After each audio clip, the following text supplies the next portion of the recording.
I am so glad that Jonathan Janz is back with us today to talk about Veil, one of my favorite books of the year. I think everyone here's one of their favorite books as well. It's all over social media, so huge congratulations to you for that. Thank you, my friend. I appreciate it. Of It's course. one of my favorite books of the year too. How funny how that works. Top 15. Top 50. What would be your top five books of the year? Oh, dang, you just had to do that, didn't you?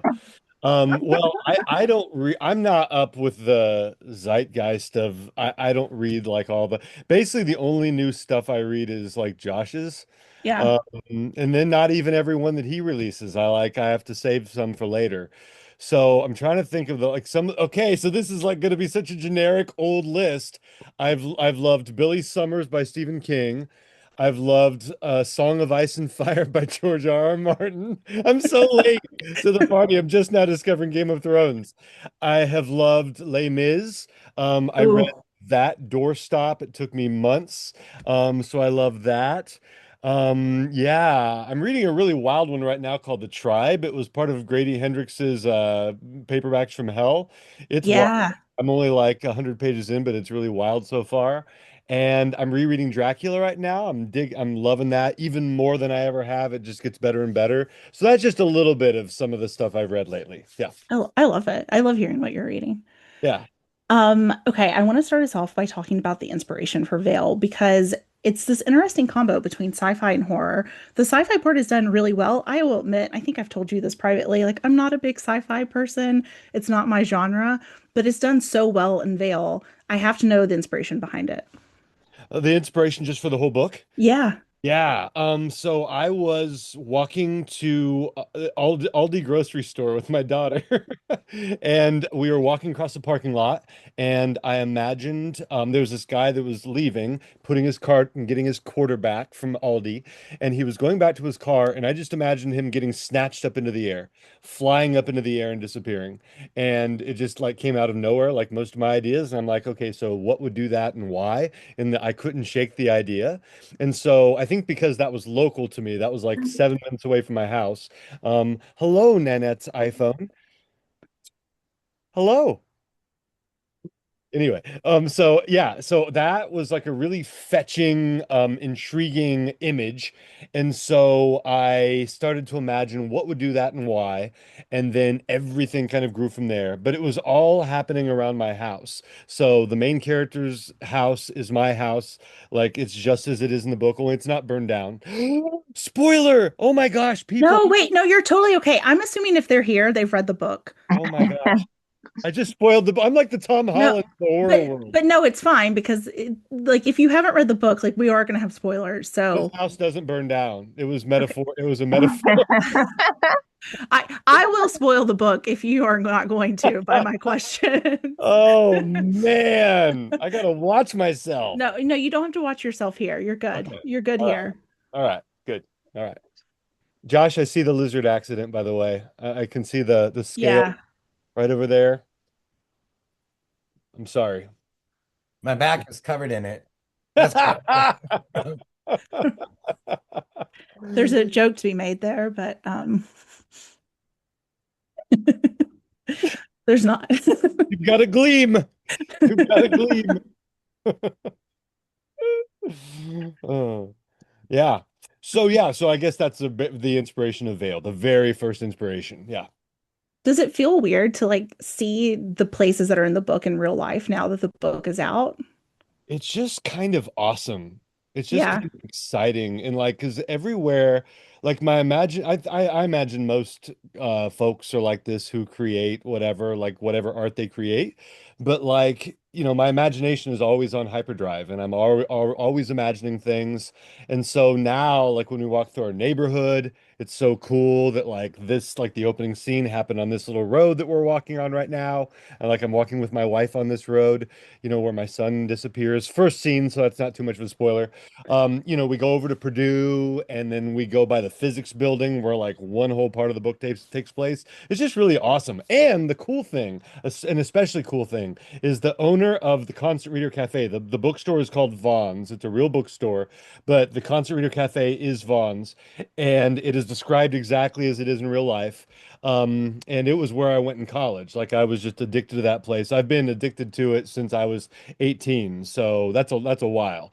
Anyway, the owner, I got to tell him because I he's kind of elusive. He's a little bit older. He's in his like later, I think maybe mid 70s. So you don't see him a lot. Like he has employees, right? So I got to tell him, and it was just so surreal because the book was out by then. And I walked up to him. I'm like, so this is set partially in your store, and like this scene happened like right over here and all this stuff. And I was a little worried that he'd somehow be offended. I don't know why I worried about that. Probably because I didn't ask permission.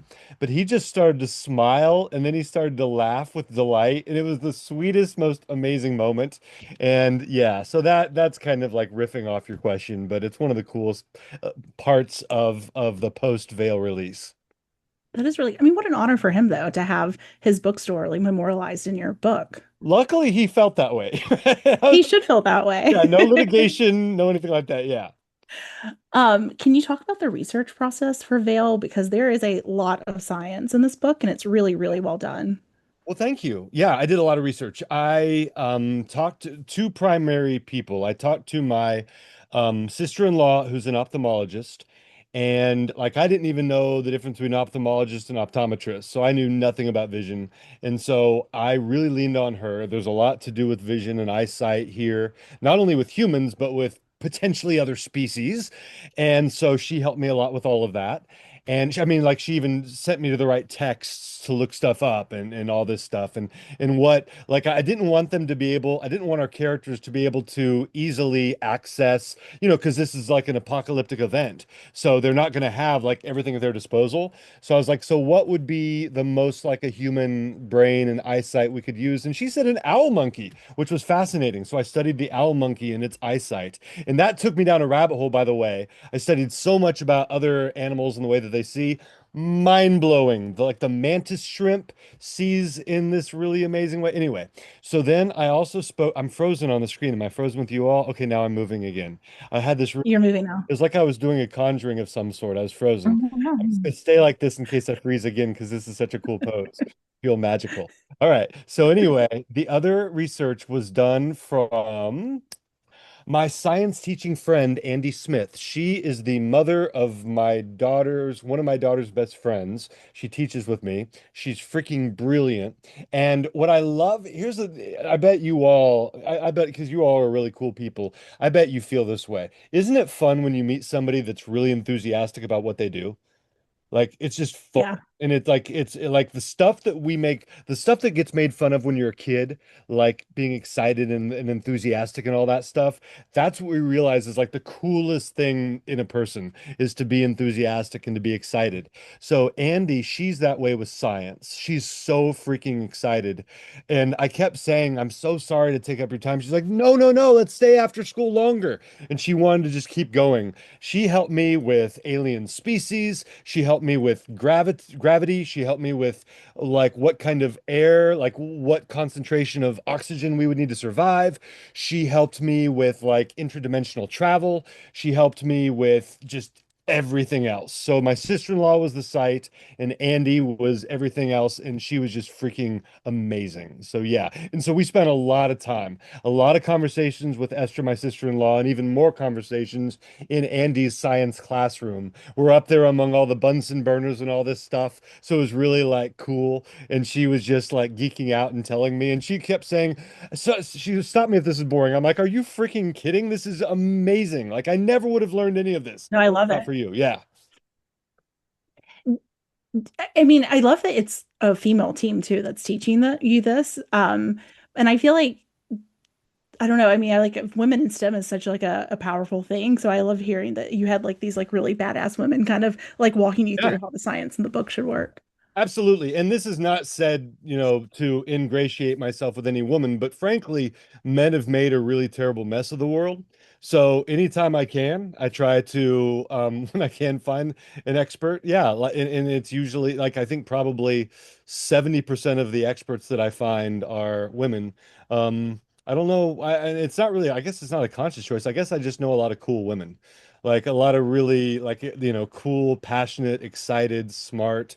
Yeah, and Yeah, I think the as far as like man, like even for my most recent book, most of the experts, I did one this winter story and Andy helped me again and then a couple others. So yeah, it's funny. I didn't even think about the STEM thing until you said that, but you're right. Like it's only recently that Purdue's like started to make when I went to Purdue, it's a big STEM school. It was like 67% men.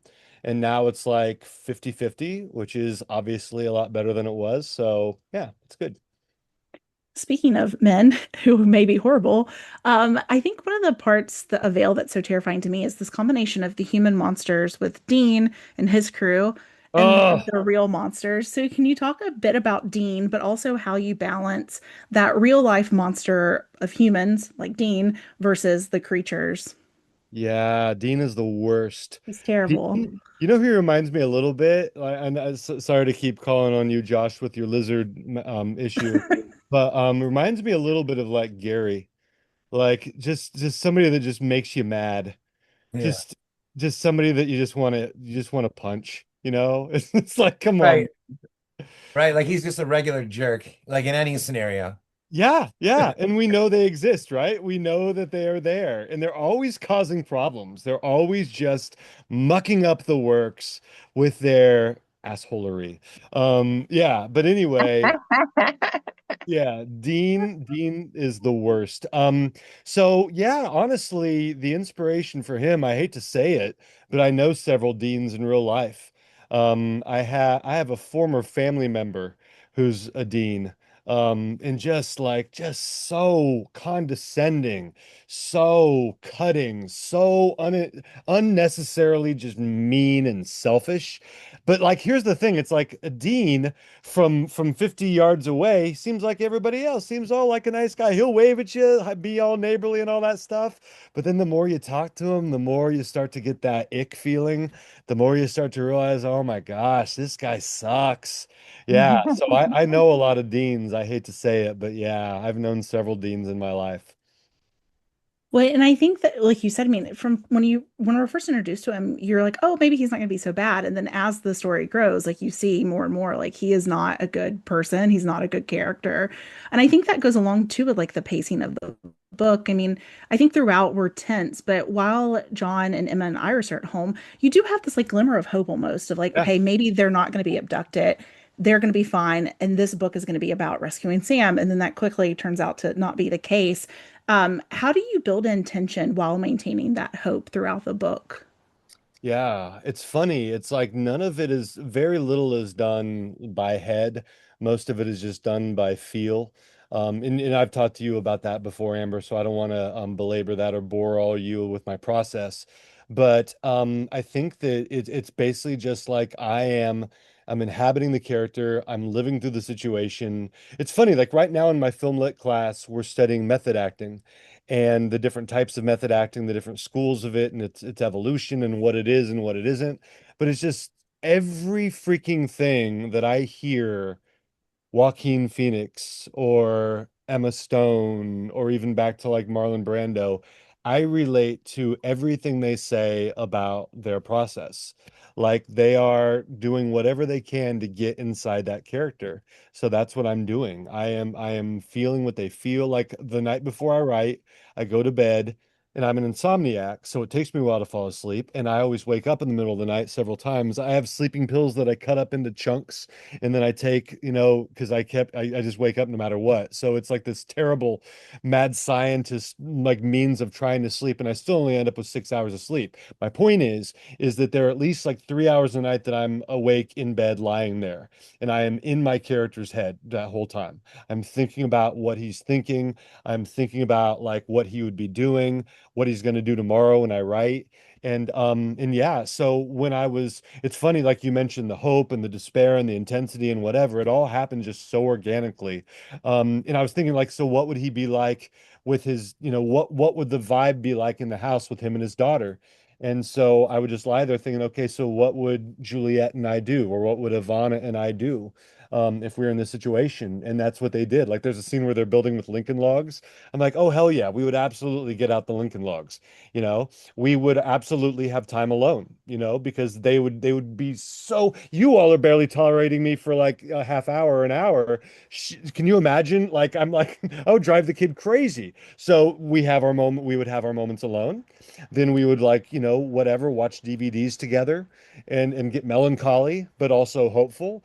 And yeah, so like it's basically like thinking about what we would be doing at that time. And basically everything that like an actor or actress would do to get into the character, that's what I'm doing like all night. And then when I write, I'm in that headspace, I'm in that body feeling what they feel. So it all just happens. Basically, what that is saying is that I have no forethought, like no intellectual approach at all to what I write. Any intellect comes in the edit, but there's no intellect in the writing. I don't think that's true. And I don't think you're giving yourself enough credit, but I do understand what you're saying. I think along with the despair and hope too, I mean, there's a level of sacrifice that that group is making because they don't know if the surgery is going to work. They don't know Yeah. what the impact is going to be. I mean, if you're in their shoes, are you thinking it through or are you just immediately going for it? I would do it. And the reason I think the cool thing about Vale is, and this is one thing I talk about with my writers, is that when possible, you need to have a ticking clock.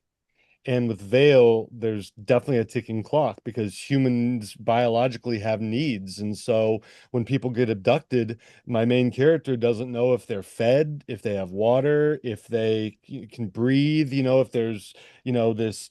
He doesn't know. He doesn't know what this other, if they're in another dimension, what that's like, if they're on another planet, what that's like. So I think that, yeah, I would absolutely, the moment they find out, in fact, in the book, when they find out they have a plan and a schedule, they kind of like try to push the schedule, right, to the chagrin of the surgeon. He's like, no, this is, and they're like, no, we've got to get over there. One thing I like, there's a scene with Jay.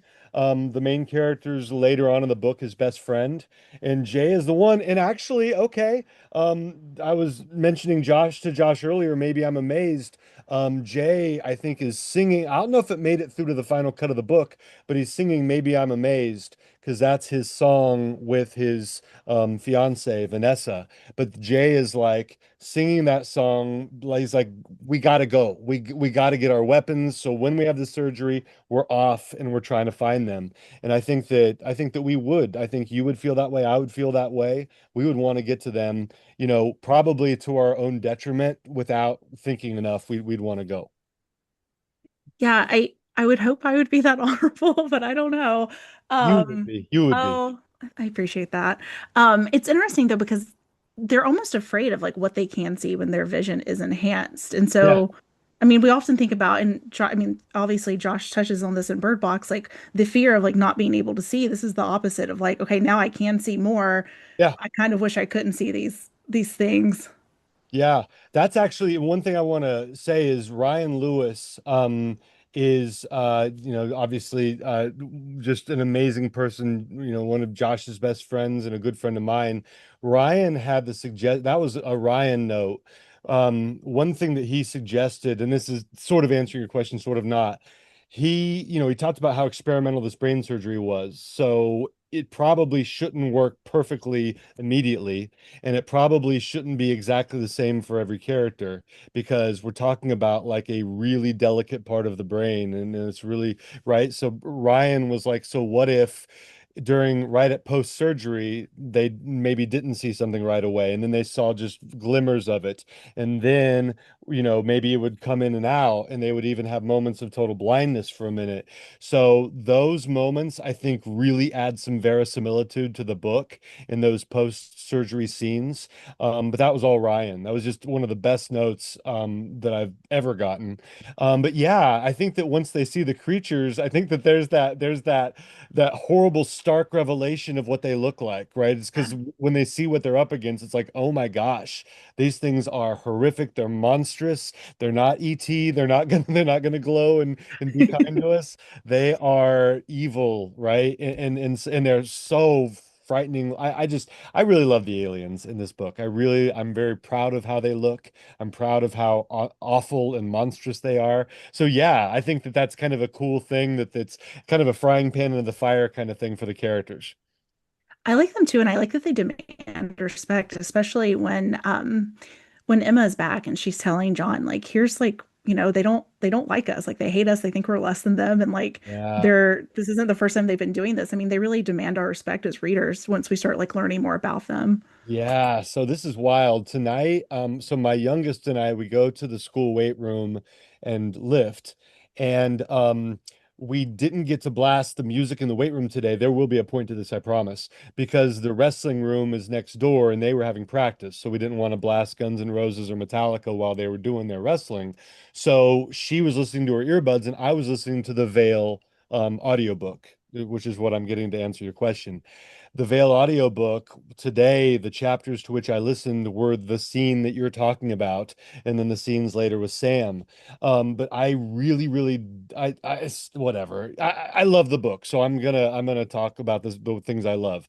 So I love that part because Emma, because it bleeds both ways. Like the intelligence of like our intelligence is being absorbed into them, but there's a little bit of seepage where we're getting some of their minds. And I think that's a really fascinating, like, thing to explore. Like, what are they thinking? What is their perception of us? It's one thing for them to have a motivation to like help their own species, but what do they think of us? What do they think about these people that they're, using?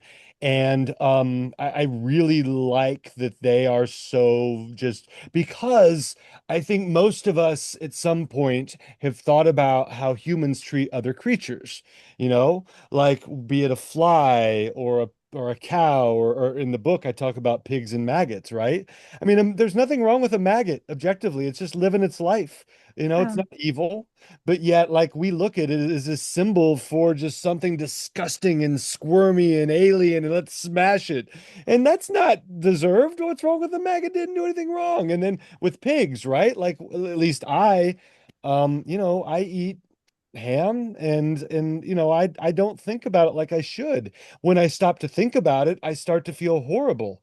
And so I really like that the aliens think of us like that. They look at us as like livestock to be used for their purposes, or they look at us as like something gross to like a plague to be destroyed, which is just so awful. But I think it just really puts us in that alien headspace. So I kind of dig that.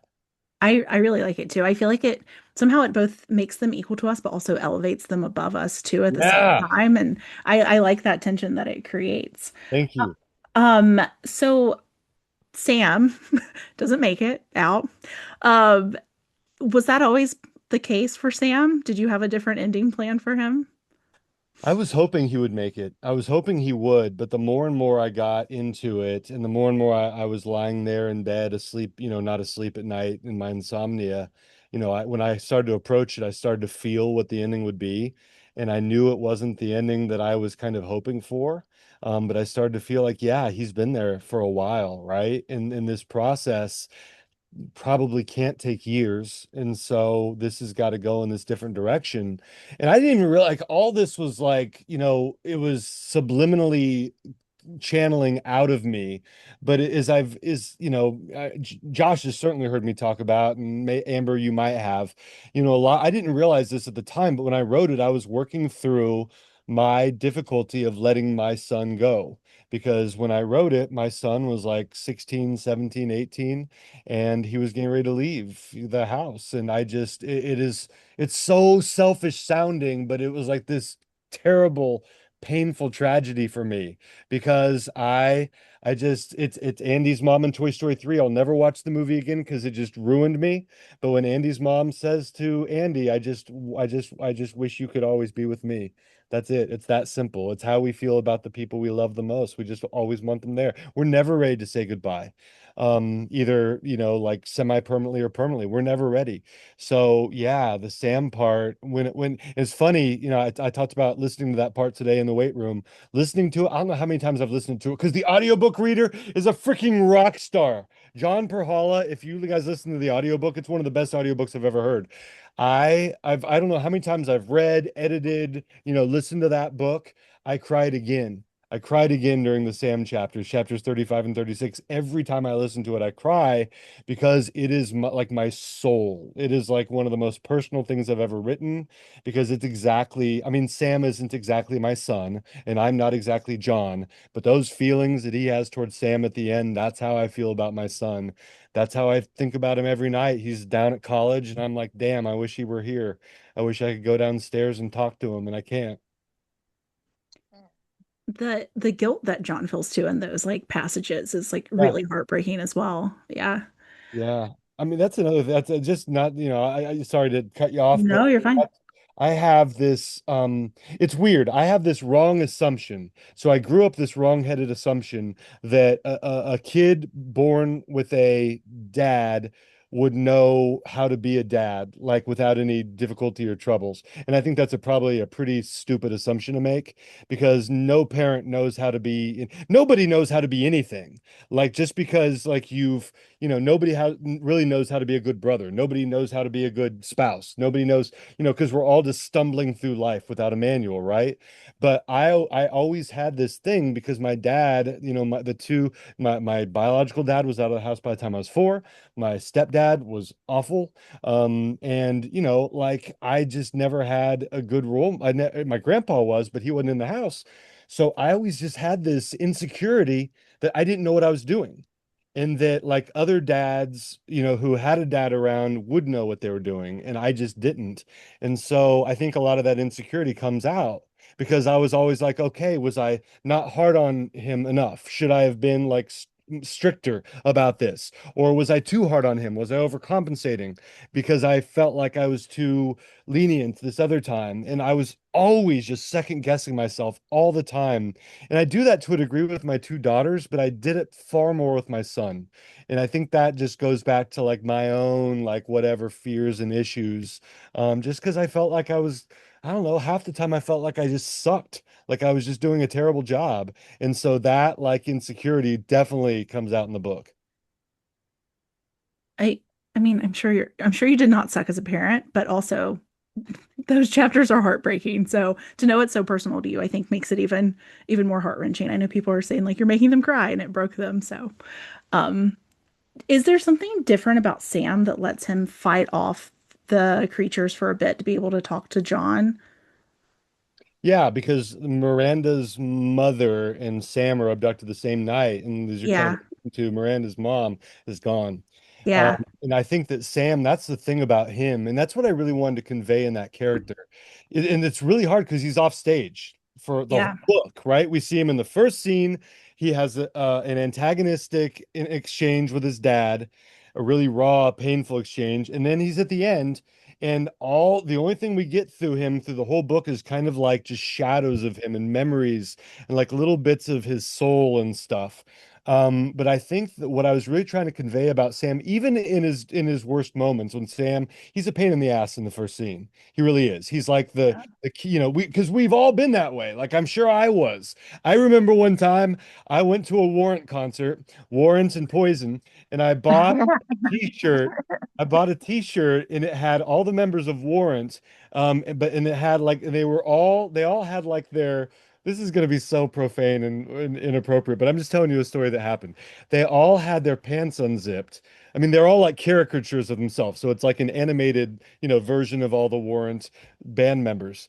And if you know Warrants, like Heaven and all those songs, it's an old I band don't, but from the 80s because I'm older than everybody in this thing. Anyway, so they all had their pants undone and were like, I think it looked like they were like taking a leak, but they had like an X over their schlong. And the main character, the lead singer though, had like 4 X's in a line, like implying that he had like this ridiculously. And so I bought this t-shirt and I was gonna wear it to school, and my mom was like, "What do you do?" She's like, "Craig." She's like, That's what my mom. That's what I go by in my day to day. She's like, you can't wear that to school. You're gonna get, sent to the office. It's the most profane t-shirt I've ever seen." She's like, I can't even believe you bought this. And I'm like, what's wrong with it? There's nothing wrong with it. It's a band. I love their music. Come on. weren't you young once? And I mean, I wasn't like yelling at her or anything, but I was kind of like digging in. I look back, I'm like, you little twerp, what's wrong with you? That was the most inappropriate. That was a layup for a parent to say no to that, right? That you can't wear that to. It's like going to school naked. It's like, no, you can't go to school naked. It probably would have been less offensive if I had gone to school naked. So, like, I guess my point is that Sam is just doing what every kid from the beginning of time has done at some point, which is to be a pain in the butt. Like all of us have, right? And but like even in those moments, he's got some spirit, you know? He's got some spirit, he's got some spunk, he's got some fight. And even when he's being a pain, there's part of me that kind of admires him, that kind of likes him. It's like, ah, you little pistol. You're difficult, but you're gonna grow up to do some good things because you've got some spirit. And so, yeah, I think Sam, with his spirit, with his spunk, with his fighting, mentality a little bit, is a little bit of combativeness. I think that that's actually, I mean, I think that's a sign of some spirit. And so I think that at the end, when he's been, on this platform, getting mined, having his brain, harvested by this creature, I think that he would resist probably more than the average person, just like he fought with his dad. Like stubbornness is a superpower. Like stubbornness can be a really powerful character trait, and Sam definitely had it. Well, first, when you started telling your t-shirt story, I was like, what is profane about this? And then you got to it. Oh, it's so just Do, crass. It was so do you still crass. have that shirt? My mom probably threw it away or something. I don't know. No, you know what I think I did? I cut off the sleeves to like show Oh, off my arms, but I had uh, no arms. I had no arms. And so I probably like wore it and then realized what an idiot I look like. And so then I probably threw it away because I butchered the shirt so badly. Yeah. I mean, I was gonna say next time you're on, you're gonna have to wear that shirt now. I would wear it now. I would wear it. I would show it to my kids now, and they'd probably be excited and love it. They'd want to wear it to school too, and then we'd fight. Um, is there a chance that we get a sequel to Veil? I would love to. I would absolutely love to. I think there are two. I mean, there are a couple things that are gonna, I'm dying to. I've actually started to, at first, honestly, when people asked if there was gonna be a continuation, my first thought was like, oh geez, how? Because I didn't have an idea. And I mean, any of you who tell story like and Josh can, I'm sure, speak to this. I'm sure with Bird Box there was like plenty of like call for more in the sequel and all that stuff, but like for me, and I'm sure for you too, it has to be in you and it has to happen organically, and there has to be a good story. Like you're not just going to write it to. So at first people were calling for it, but I had no idea what I would do. Now I'm starting to get the sense of what I would do, and so I'm starting to actually get excited about the idea. But it really is going to depend on the kind of publishing apparatus and how things all go, like how the sales for Vale are. Not for my interest, like my interest is there now. But if it continues to sell well, that'll help, obviously. Anything that happens in the movie or TV space would help, and make the publisher, whomever that might be, more excited about it. But I definitely have a sincere interest. I think a lot of readers have a sincere interest in seeing the story continue. I see a lot of readers saying like justice for Sam, which is just kind of fun and exciting and cool because I have some ideas in that direction. So yeah, I would love to continue it. I would love to continue it, but we'll see. That's exciting. Yeah. Um, if it's okay with you, I'd like to open it up from Please. members to Yes. questions. Okay, cool. So tired of hearing myself talk. You Oh all my jump goodness. in. Can I say something? Can I read a passage and Yes. ask about it? Okay. Yes. So I know I talked to you about this already, but okay. I'll try not to cry. Anyway, you blamed her for holding back, but you've always held back. She got tired of being open with you, so she followed your lead, and you both ended up embowered in your castles, alone and afraid. And now this earthquake comes, and both your castles fall. I'm weeping, but the voice won't stop. But you, John, you created these ruins. They're yours. You own them, just like you own what happened to Sam tonight. Can I just tell you, like, I don't know, like your interior monologues that are like put in the middle of this like action movie, they just touched me deeply because going through a divorce now, like and reading that, and I was just like, Jesus, are you in my head, man? I swear. Like it was incredible. And I don't know how you got like that feeling because I swear to God, this is me and my husband's marriage right here. Like totally. And it just was like, you're in my head, man. Like seriously. But how did you, obviously you're not divorced, you've been happily married. How did you, you know, do that? Like get it so right. Well, thank you. That means more than you know. That means so much to me. So thank you. I think that, it's a combination of imagination, like empathy, like thinking about what others are feeling, but also there's a little bit of self in everything. I've never been through that with my wife, obviously, but I think that we all have bad days. We all have, or bad even, stretches of days where one person maybe is a little inconsiderate, or there's just like, let's say that there's just a miscommunication, you know like Mm, you both feel like you're in the right, and you feel like maybe they should have done something, and they feel like maybe you were expecting too much for them to do that thing. These little moments, because people aren't perfect, right? Especially with the people that we love. Like, I think that sometimes movies lie to us. Movies can show a lot of truth, but sometimes movies lie to us because they're so clean sometimes, right? It's like, oh, they just work through their problems and they're happy ever after. That's not mhm, life.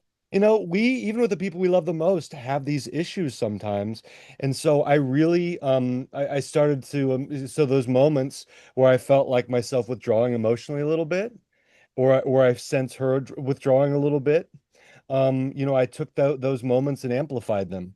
And I'd mhm, like to say that we've never had those moments because I think we've got a very healthy marriage, but we have had those moments. mhm. Absolutely. I think people who say they've never had moments like that are lying, you know? Um, because in any interaction with somebody, those moments happen precisely because we're with people so much that we love and care about, right? They're bound to happen because people are flawed by definition, and so flaws get magnified the more you're around somebody. So yeah, part of it was, imagination, but there was definitely some real stuff in there too. So hopefully that's why, and I'm so happy to hear you react that way. That was a little interior interlude that I wasn't sure if I should leave in, because I'm always trying to, like, make it tighter and tighter and tighter. But I decided to keep it, and I'm so happy that you felt that way. I think it would have. I think it would have. I would have been sad if that wasn't there because that just like that really because that's so close to the beginning. So it was just like really sucked me in, and Good. like I said, all those little interior spots, like and talking about this, your son at the or Sam at the end. Oh my God, like killed me because it's like, as a parent, that's how you always think about your kids. You're like, oh my God, but those were my very favorite parts, even though the rest of it is just incredible. But Well, so that makes thank you for writing them because they were beautiful. Well, thank you. Thank you for feeling that way. That's an incredible feeling because those are the most personal parts. So I really appreciate that. Things down, find openings, and then be ready to catch and shoot. The assist to turnover ratio for the two of them has been absolutely. Um, That's Abby, go basketball. ahead. The I was like, assisted is turnover football on ratio. right now? Like, what's going Speaking my language. I know, me too. I I, think ch- you've I just, checked. I checked my volume. I'm like, is that me? I think you've summoned us three, but I don't think that's what we're here for Oh right my now. gosh. I mean, I was a varsity basketball coach for a decade. So, man, I was always about that assist to turnover ratio. I would like to take a second to brag, though, that I did beat you at March Madness. So, You did. You beat me like a drum. Oh my goodness. So I have something to say and I'm going to try. I'm very wordy, so I'm going to try my very best not to be too wordy. I don't know anything So about being wordy. so I read, a lot of books for review at the site and stuff. And there are good books where I have to sort of be like, okay, what am I going to pick and where am I going to go with this article? Because, sometimes it's good. Vale had so many things I wanted to talk about. I had to cut it down to 1,000 words because I'm like, I could talk about this book and all the things going on in it for like another 1,000 easily. And you sort of already talked about it, and then Peg touched on it as well, the whole family dynamic, the couple dynamic, and then the parent child dynamic Mhm. with father son, father daughter.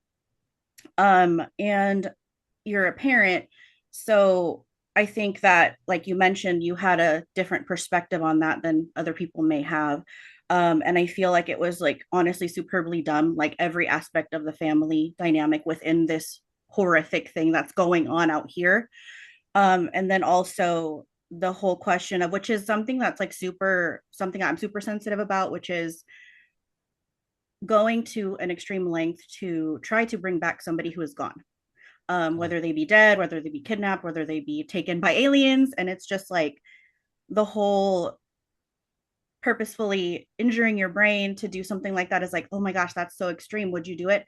Yes, I would. Absolutely, no question. I would do it in a heartbeat. So for me, I guess my question is, what made you want to explore the whole family dynamic as a whole, and then within each subset, uh, specifically in this book? Because I feel like that was a huge part of it. Yeah, yeah, it was. I think that's, I feel like, I don't know. I guess we can all move in different directions as we go through life. I feel like this, I feel like I've slowly realized that the more personal something is, the better it is. And that's, but I didn't even realize I had this fear. We all have a fear of being vulnerable. And so for that reason, I think it's a little easier in some ways to write somebody who's not like you, somebody whose reality is not like you, whose relationships aren't like you. Like in some ways, like I just wrote a winter horror novel called The Stars Have Left the Skies. I was editing it this weekend, and there's a serial killer. Well, I'm not a serial killer. All right. And so it was actually kind of fun. I mean, it sounds terrible to say, but it was kind of fun to get in that headspace, and it didn't require a whole lot of vulnerability because it's like, okay, so how would they think and how would they feel about their victims and how would they not feel? But this, is you're kind of alluding to, this is really raw. And so I just think that with me here, I kind of had to lower my own defenses, and I had to just kind of let my I kind of like had to like take my defenses down and just let my soul, like, be exposed and my heart be exposed, because I just felt like the book, I don't know, it really called for that. And the more I wrote the book, the more of John I realized was in me, and the more like John I was. And it's funny because it made it both like easier to think of what I would think, but it also made it harder to then actually express that. And no, I tell you, it made it harder to leave that in the book. There were a lot of things in the book, just like I was talking to Peg about. There are things in the book I was like, it wasn't that I thought necessarily people would think that the part about the husband and wife would be boring. I think I worried that people would like that I would be too exposed, right? So like, and it's some, there is imagination in there, but it's like, I have had moments, my wife has had moments, I'm sure, where she's been frustrated with me. And so with this, the father-daughter thing, right? There are moments where he's trying to like, he's trying to help, and then he ends up hurting. He ends up saying the wrong thing, a really thoughtless thing. And I've done that before. Like I think I'm helping. I think I'm fixing a situation. I'm making it worse.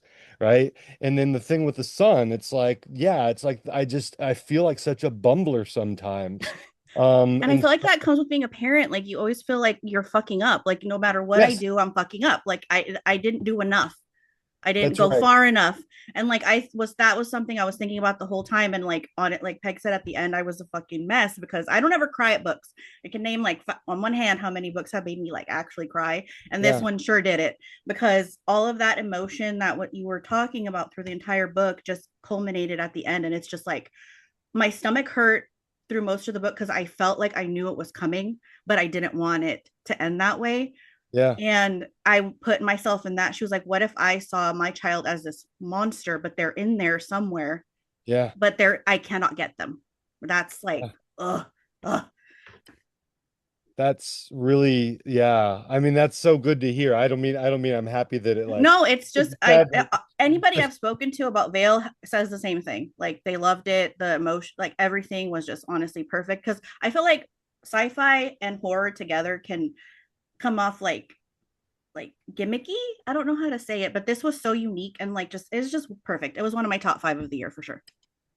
oh, that's so good to hear. Um, Oh, it makes me feel amazing. Thank you. Yeah, but yeah, you're talking about the alien at the end. I don't know. I mean, I feel like Yes. pretty strong metaphor, right? In so many ways, to have this being be another being and one that is physically leaving and we physically can't keep, and even could be we could do harm by to ourselves or to them by trying to keep them. Oh my gosh, like there's so much there that and that all happened. I'd like to say that I planned all that, but that just kind of happened like through emotion and intuition. It definitely wasn't. I wish I were that smart, but it was a very happy accident that it ended that way. oh my God. I'm gonna cry again. I know. I'm like, don't cry. Please don't cry again. I cried today, I'm telling you. I was crying in the I was rain. a mess through this whole book, man. Yeah. So good. So good. So happy. Thank you. Yeah. It was weird. Like there was wrestling practice, they were blasting their metal on the other side of the wall, and my daughter's on the treadmill, and I'm just sitting there crying. On the weight bench. I'm supposed to be doing curls and I'm crying. Yeah, so I relate. I relate. That's a real man there. Okay, if that's a sign of a real man, I'm in. I'm there. Because I cry more than any guy I know. I cry more at We love an movies. emotional king. Well, okay, then I Nothing better will. than a man that can cry. I can cry. My kids, they know they get so frustrated with me when we're watching something. Like I'll see them like they'll pull up the covers, like we'll be on the couch and they'll pull up the covers. Like if we're watching Stranger Things, there's this monologue at the end of season 3 where Hopper writes Elle a letter, and I sob. I sob every time I hear that part. And it's just like in my kids, they know what's coming. They know that I'm gonna, yeah. So anyway, if there is a king for, or if there's a crown for crying, I definitely would wear it. There definitely is. Oh. I want to end us on a fun question, if that's okay, since we're That's talking so much great. about Yeah, I love the crying. questions. I'm sorry I'm so long-winded. I love questions. So anybody, you, Amber, anybody. Okay, this is in a fight, who is going to win? The aliens from Vale, the Night Flyers, or the children from Children of the Dark? Woo! We've got a showdown. We've got a creature feature I showdown. love it so much. I love it so much. All things being equal, if they can all see the same. Yeah. I feel like, oh, that's so hard. Dang. Because they're also just bestial and powerful and whatever. I'm gonna go today. It's one of those things like when somebody asks me my favorite book or my favorite song, it changes by the day. So today I'm gonna say The Creatures from Vale. Just Okay. because they've figured out interdimensional travel, so they're probably pretty bright. So I'm going to say they would somehow figure something out to defeat the other two species. What a question! That was amazing. Like you went into the lore of my different stories. I'm not going to have a crossover, by the way, both the aliens versus. I'm not going to do that. So. You should. You should. I mean, what, like a short story? Well, in the Raven series, then I think the children are going to become part of that, as are the Night Flyers, I think eventually, but Okay. but not the creatures from Vale. I feel like they're their own thing. They're just like the Thanos of this universe, maybe. Is if you had to pick a creature to be on your side in a fight, is that who you're picking too? Man, Amber, this is wild. Golly, whom would I pick? You know who I'd pick to be on my side? I'm just going to expand it beyond that. I would Okay. pick, I would pick Marla. See, I was gonna bring Marla in. Yeah, good, good. Yeah, because like after the cut here, I'll be able to, yeah, a little more.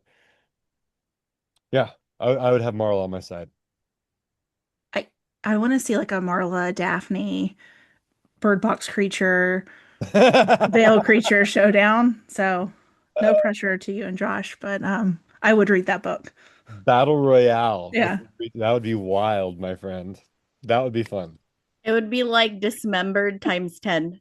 Yeah. You could match everybody together. It could be a graphic novel, you know? It would have to be. Dirk Well, I mean, Manning. it would for sure be graphic. Yeah. Dirk would have to do it, right? He has to. Yeah. Let's get Dirk on the horn. You probably got him on speed dial. Thank you for entertaining my ridiculous questions That was about actually creature amazing. showdowns. I loved it. I loved it. Um, does anyone else have any other questions? Yeah. Any questions? I love those. Those are the ones that were asked were amazing. Um, just one quick thing that just one little factoid that's interesting. I think, Josh, you can correct me if I'm wrong. I think incidents in Vale we were sending to each other around the same time. Does that sound right? I don't know if he's still there. He might have gone to check the assist to turnover ratio of that game. But anyway, yeah, that's one like special thing about Vale to me, and one special thing about incidents to me is because I love incidents around the house so much.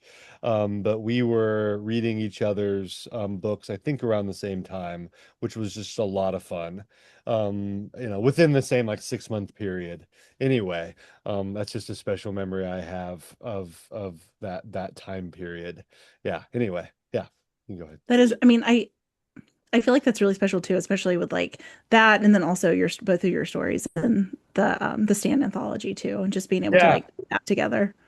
It's it's been a fun, like kind of, I don't know, semi-parallel journey. I mean, not exactly parallel, but like they've come into each other's orbits a couple times, both he and I, and then our stories, and that's been really fun.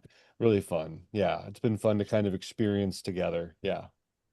You two are like the nicest people in the community and like writers, so it's always nice to be able to like talk to you both and like I don't know, you're just such like cheerleaders and champions of everyone, like not just other authors, but like people in the community, like us as reviewers and just your fans. It's always great to see. Well, that's awesome of you to say.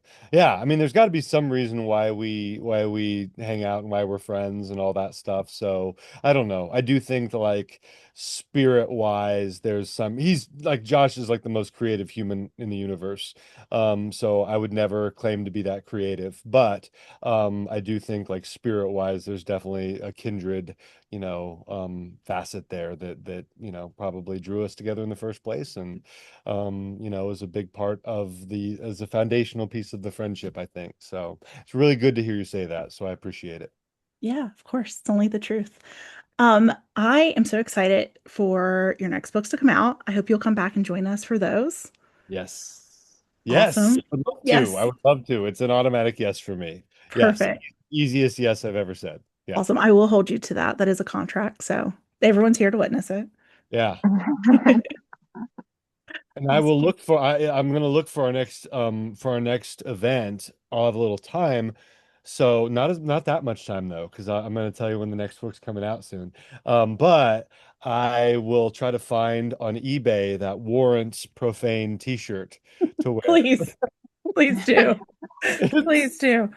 I don't know if you could tell, but I was blushing even talking about that. What was wrong with me? Why was I like trying to leave the house, putting my poor mom in that situation? Oh my gosh. Come on, Craig.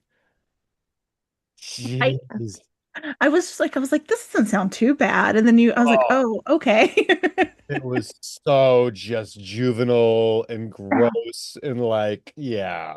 I mean, just yeah. It was kind of like the vibe of the hair band era though, like Poison, Motley Crue, like every song. Like that's one thing that's a joke I have with my kids. Like they get into it a little bit, they love that music, but it's like every song's about sex. Like Yeah. almost every song is that's all. I mean, maybe I don't even know if modern music is like that because I don't listen to it. That, But like that was at that that time, was the 80s.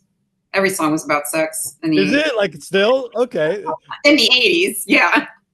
In what? In the 80s. Oh, in the 80s, right? It was. Okay, there you go. Sex. Every song. Yeah, like even the love songs, like I was listening to Don't Turn Away by Whitesnake yesterday. And there's this line, what's a man like me supposed to do when all I want is to make love to you? I'm like, what does a song do about sex? It's about their relationship, and he's got to fit it in there somewhere. It's David covered it. Had to shoehorn the sex line. It was like a mandate from the studio. Hey, we need a little more copulation in these lyrics. We don't have any screw in here. Let's pick it up, David. People You're are gonna like, you think need you've gone, one line about it at least. right? It's not gonna. Yeah, people are gonna think you've gone soft here, that there's no There's a lot of puns in this discussion. So That's what she said. yeah. But honestly, you know what's wild though? Okay, while we're on this, that's about the only thing that Vale doesn't have. Vale doesn't Yeah. have it's the least of all my books, I mean, obviously they have children, so that happened at some point, but there's just not really, you don't have any of those things. There's just no time for it in the book, right? There's too much going on for people to think about that. Yeah. So, I was thinking about the movie The Terminator. Even in The Terminator, there's a really pivotal scene of, and I think of like The Terminator, it's a little bit like Veil in the timeline, but whatever. Anyway, I guess my other books make up for it because they've got a little more of that in it. So yeah. They are in like a condensed timeline in Vale. Like they've got things to do. They're very down to business, so it makes sense. One of you mentioned the dismembered. I even fit it into the dismembered. Like it manages to have You some. did. Yeah. I was wearing my t-shirt when I wrote those scenes.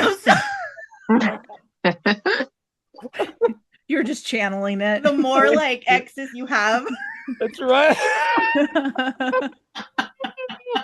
Oh my gosh. Oh my gosh. Oh my gosh. Oh, I can't believe that was the environment. Like, I mean, you read like Wolfland in some of my other books. It's just like, I don't know, man. In a way, I'm a product of, I mean, I like to think I'm like not a bad person, but it was pretty ubiquitous, like around us, and like in horror in the 80s. It's just crazy. Yeah. Yeah. It had to be everywhere. There had to be nudity in every horror movie. And I'm not a prude at all. So believe I'm not like saying I'm against that or whatever, but it's just kind of a fact. Like it was everywhere in Yeah. the music, in the movies, right? And even the TV shows, like Three's Company, that was like a regular every episode. My wife and I were rewatching that like a few years ago. We're like, dang, every plot revolves around sex, everything. So that's All basically the 80s. All of it. Everything. Yeah, maybe that's why I call it Generation X, right? Because Oh my gosh. that's all we received. Sex on the brain 24/7. That's all we were exposed to. That's all we heard about all the time. I am so sorry. I No. totally went down this horrible path. No, it's okay. I'm glad that you did, I really am. I But mean, it's really just commenting on society, right? Like it was just, yeah. Anyway. it's gonna leave us all a lot to think about. And I guess, Three's Company, I would have never thought of it that way, but I think you're Oh my right. gosh. Yeah. Yeah, Sex. That's all it was. it was. And those were Him two, wanting sex from the other two anyway. So that was right? always the whole point. And I had such a crush on Suzanne Summers and Joyce DeWitt, by the way. I had to throw that in there. Big part of my upbringing, formative years. What man didn't have a crush on those two? How could one not? Like they're so awesome. They're just so cool. Yeah. Anyway. Thank you so much, as always, for being here. Amber's got to hit the gong here. I've had the most horrific diversions here. No, I do again. Thanks, especially on a Monday. I'm sorry, everyone. I didn't realize when I scheduled this that it was a Monday. So, But you know what this actually is? Tomorrow's my last day of school for the week, so this is my Thursday. yeah. Oh, I am so pumped. The students have no idea what they're in for tomorrow. When I come into the classroom, Today we wore ties. I teach my eighth graders how to tie their tie so that we are Aw. all styling today. Yeah. Yep. That's great. Tomorrow, 80s band t-shirts. Maybe. Yeah. Perfect. Ones that may be or may not be appropriate for school. Oh my gosh. Can you imagine? Can you imagine trying to explain that to my administrators? Like, oh yeah, I'm just on theme. Today's 80s Day for Spirit Week, right? Generation X. What are you What's supposed wrong to with do? this? Yeah, it doesn't show anything. God. Thank you all. We are meeting in December to talk with Clay about acquired taste. So read acquired taste and then we'll come talk to Clay about it. So Clay will thank be you amazing. Clay will be amazing. And I will be back if you let me in 2026. At least. always. Yeah. You're Yep. always welcome. Awesome. Thank you. Thanks, my friend. Bye, everyone. Bye. Thank you. Bye. Bye.